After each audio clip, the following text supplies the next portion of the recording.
मेरे बच्चे, मैं तुम्हारी पूजा पाठ से बहुत प्रसन्न हूँ और आज मैं तुम्हें कुछ देने आई हूँ जो मैं तुम्हें इस संदेश में विस्तार से बताने वाली हूँ। इसलिए इसे पूरा देखें और अपनी पूजा पाठ को बेकार ना होने दें।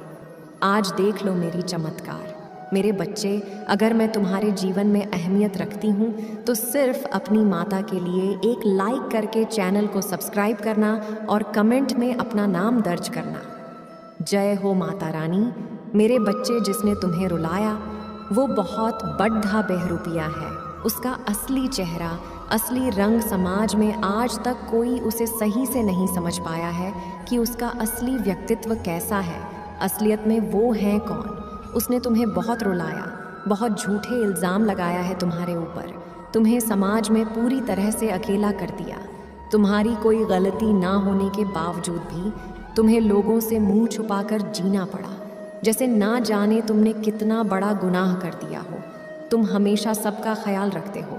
मेरे बच्चे, तुम बहुत भावुक इंसान हो, पर उसने हमेशा तुम्हारी भावनाओं का फ़ायदा उठाया।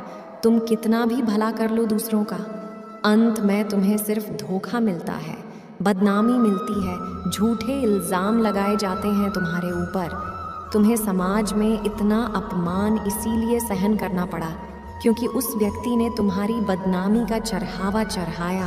टोने टोटके किए उसने तुम्हारी ऊर्जा को नीचे खींचने के लिए, और वो कुछ हद तक सफल इसलिए हो पाया क्योंकि वो तुम्हारी कमज़ोरी जानता है मेरे बच्चे, कि तुम हमेशा दिल से सोचते हो, तुम वक्त के साथ सबको माफ़ कर देते हो, तुम कभी किसी और का दर्द नहीं देख सकते हो और तुम्हारी वजह से किसी को तकलीफ़ होगी तुम यह कभी नहीं चाहते हो। जब पूरा समाज तुम्हारे खिलाफ खड़ा हो गया तो धीरे धीरे तुम्हारी हिम्मत टूटने लगी और तुम अपनी ताकत, अपनी शक्तियों को भूल गए। तुम उनके रचे षड्यंत्र का शिकार बन गए मेरे बच्चे। तुम इतना रोते थे कि तुमने खाना पीना छोड़ दिया, तुम्हें नींद नहीं आती थी जिसकी वजह से तुम्हारा स्वास्थ्य खराब रहने लगा।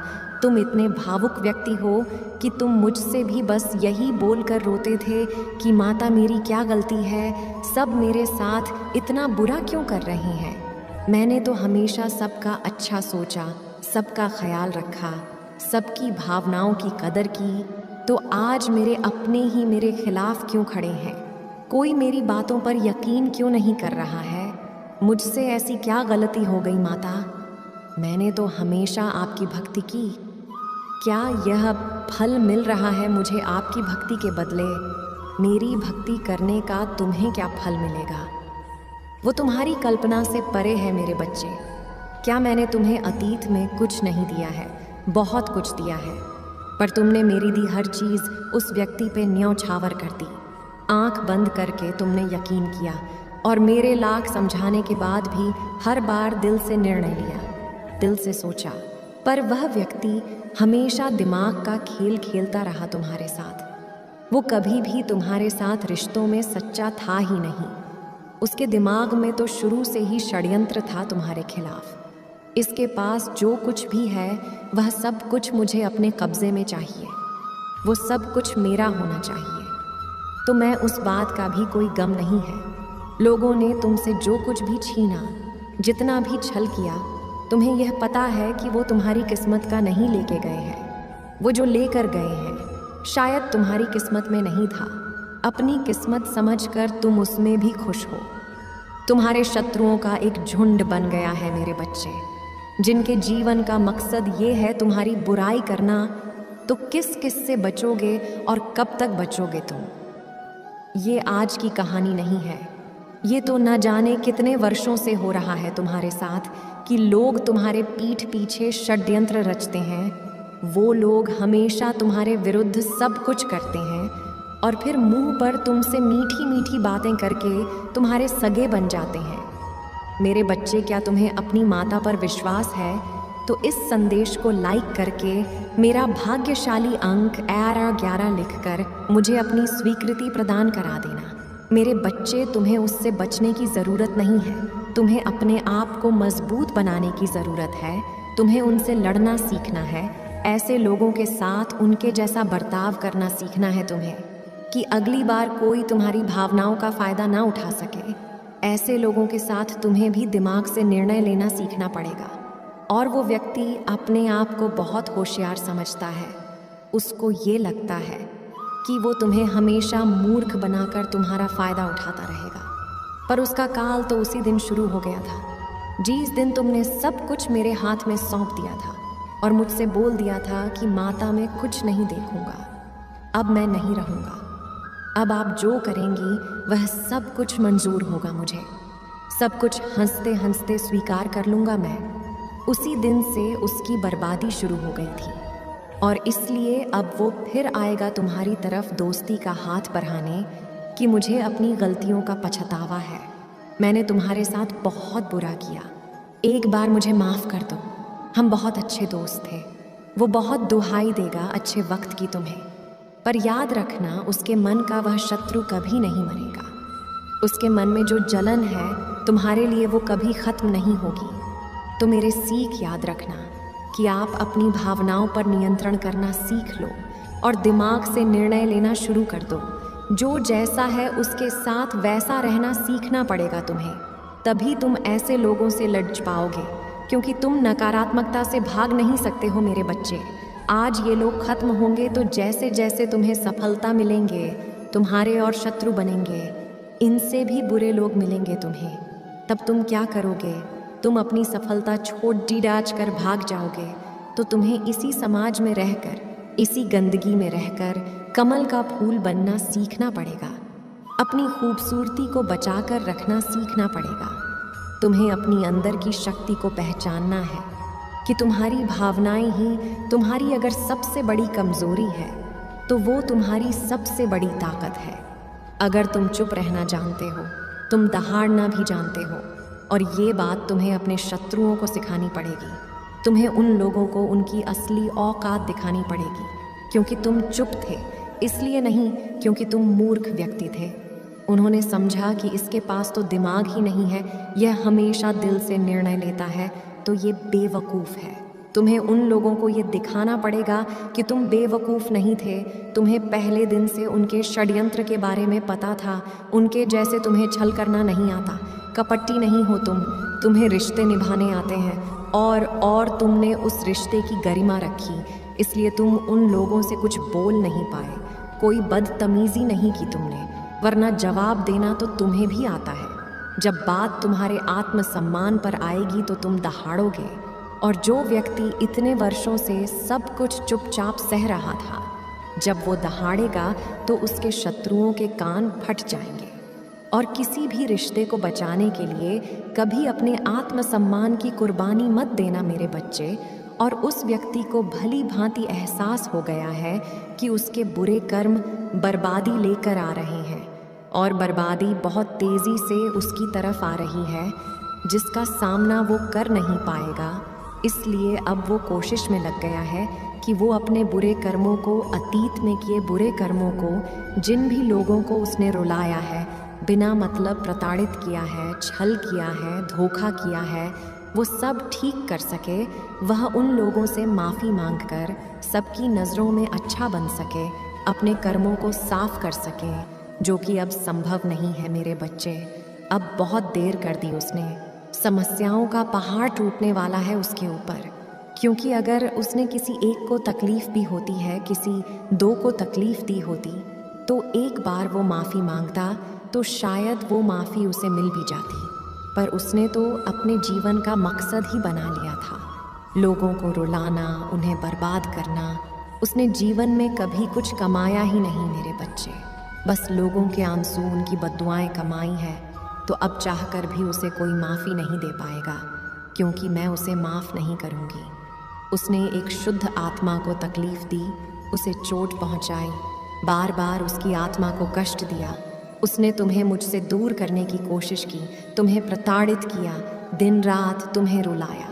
अगर तुम्हारे हिम्मत इतनी प्रबल ना होती और तुम बीच में ही मेरा हाथ छोड़ देते, तब मेरे बच्चे, वो तो तुम्हारा यकीन था, तुम्हारी भक्ति थी, जो लाख क्रोधित होने के बाद भी तुम मेरे दर से नहीं हटे। पर ना जाने उसने कितनों के साथ यही सब कुछ किया है और कितनों को गलत मार्ग पर ले जाने की कोशिश की है। तो उसके यह बुरे कर्म कभी नहीं धुलने वाले हैं। वो लाख गंगा में जाकर नहा ले, लाख तीर्थ यात्रा कर ले, अब उसकी बर्बादी से उसे कोई नहीं बचा सकता। वो बस भटकता रहेगा, भीख मांगता रहेगा माफ़ी की, पर अब उसे माफ़ी नहीं मिलेगी। उसने जीतने भी लोगों को रुलाया है, जीतने भी लोगों की आत्मा को तकलीफ़ पहुंचाई है। वह सब कुछ मिलाकर उससे 100 गुना ज़्यादा तकलीफ़ उसे देने वाली हूँ मैं। अब वो क्या कि उसके आसपास के लोग भी किसी निर्दोष को अपमानित करने का, उसको बदनाम करने के बारे में नहीं सोचेंगे, किसी पवित्र आत्मा को ठेस पहुंचाने का नहीं सोचेंगे। ये सोचकर भी उनकी रूह कांप जाएगी। वो हर्ष करूंगी मैं उसका, और मेरे दंड से, मेरे प्रकोप से अब उसे कोई नहीं बचा सकता है। पर जब वो व्यक्ति तुमसे माफ़ी मांगने आए तो उसे माफ़ कर देना। दिल से उसकी गलतियों को भूल जाना है मेरे बच्चे, क्योंकि वो सच में भोग रहा है। सब कुछ मेरे हाथ में सौंप देना, पर कभी भी उस पर आंख बंद करके यकीन मत करना। उसका हाथ थाम कर कभी मत चलना। याद रखना वो भीतर से कौन है। ओम नमः शिवाय। जब पूरा समाज तुम्हारे खिलाफ खड़ा हो गया तो धीरे धीरे तुम्हारी हिम्मत टूटने लगी और तुम अपनी ताकत, अपनी शक्तियों को भूल गए। तुम उनके रचे षड्यंत्र का शिकार बन गए मेरे बच्चे। तुम इतना रोते थे कि तुमने खाना पीना छोड़ दिया। तुम्हें नींद नहीं आती थी, जिसकी वजह से तुम्हारा स्वास्थ्य खराब रहने लगा। तुम इतने भावुक व्यक्ति हो कि तुम मुझसे भी बस यही बोलकर रोते थे कि माता मेरी क्या गलती है, सब मेरे साथ इतना बुरा क्यों कर रही हैं। मैंने तो हमेशा सबका अच्छा सोचा, सबका ख्याल रखा, सबकी भावनाओं की कदर की, तो आज मेरे अपने ही मेरे खिलाफ क्यों खड़े हैं। कोई मेरी बातों पर यकीन क्यों नहीं कर रहा है। मुझसे ऐसी क्या गलती हो गई माता। मैंने तो हमेशा आपकी भक्ति की। क्या यह फल मिल रहा है मुझे आपकी भक्ति के बदले। मेरी भक्ति करने का तुम्हें क्या फल मिलेगा, वो तुम्हारी कल्पना से परे है मेरे बच्चे। क्या मैंने तुम्हें अतीत में कुछ नहीं दिया है, बहुत कुछ दिया है, पर तुमने मेरी दी हर चीज़ उस व्यक्ति पे न्यौछावर कर दी। आंख बंद करके तुमने यकीन किया और मेरे लाख समझाने के बाद भी हर बार दिल से निर्णय लिया, दिल से सोचा, पर वह व्यक्ति हमेशा दिमाग का खेल खेलता रहा तुम्हारे साथ। वो कभी भी तुम्हारे साथ रिश्तों में सच्चा था ही नहीं। उसके दिमाग में तो शुरू से ही षड्यंत्र था तुम्हारे खिलाफ। इसके पास जो कुछ भी है वह सब कुछ मुझे अपने कब्जे में चाहिए, वो सब कुछ मेरा होना चाहिए। तो मैं उस बात का भी कोई गम नहीं है। लोगों ने तुमसे जो कुछ भी छीना, जितना भी छल किया, तुम्हें यह पता है कि वो तुम्हारी किस्मत का नहीं लेके गए हैं। वो जो लेकर गए हैं शायद तुम्हारी किस्मत में नहीं था। अपनी किस्मत समझकर तुम उसमें भी खुश हो। तुम्हारे शत्रुओं का एक झुंड बन गया है मेरे बच्चे, जिनके जीवन का मकसद ये है तुम्हारी बुराई करना।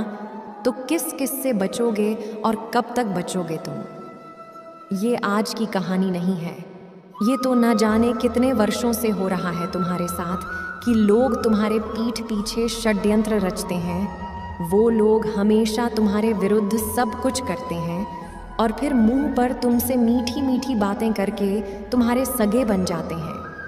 मेरे बच्चे, क्या तुम्हें अपनी माता पर विश्वास है तो इस संदेश को लाइक करके मेरा भाग्यशाली अंक 11 लिखकर मुझे अपनी स्वीकृति प्रदान करा देना।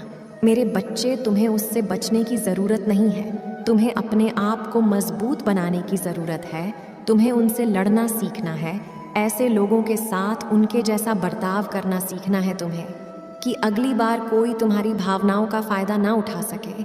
ऐसे लोगों के साथ तुम्हें भी दिमाग से निर्णय लेना सीखना पड़ेगा। और वो व्यक्ति अपने आप को बहुत होशियार समझता है। उसको ये लगता है कि वो तुम्हें हमेशा मूर्ख बनाकर तुम्हारा फ़ायदा उठाता रहेगा, पर उसका काल तो उसी दिन शुरू हो गया था जिस दिन तुमने सब कुछ मेरे हाथ में सौंप दिया था और मुझसे बोल दिया था कि माता में कुछ नहीं देखूंगा, अब मैं नहीं रहूँगा, अब आप जो करेंगी वह सब कुछ मंजूर होगा मुझे, सब कुछ हंसते हंसते स्वीकार कर लूँगा मैं। उसी दिन से उसकी बर्बादी शुरू हो गई थी और इसलिए अब वो फिर आएगा तुम्हारी तरफ दोस्ती का हाथ बढ़ाने कि मुझे अपनी गलतियों का पछतावा है, मैंने तुम्हारे साथ बहुत बुरा किया, एक बार मुझे माफ़ कर दो, हम बहुत अच्छे दोस्त थे।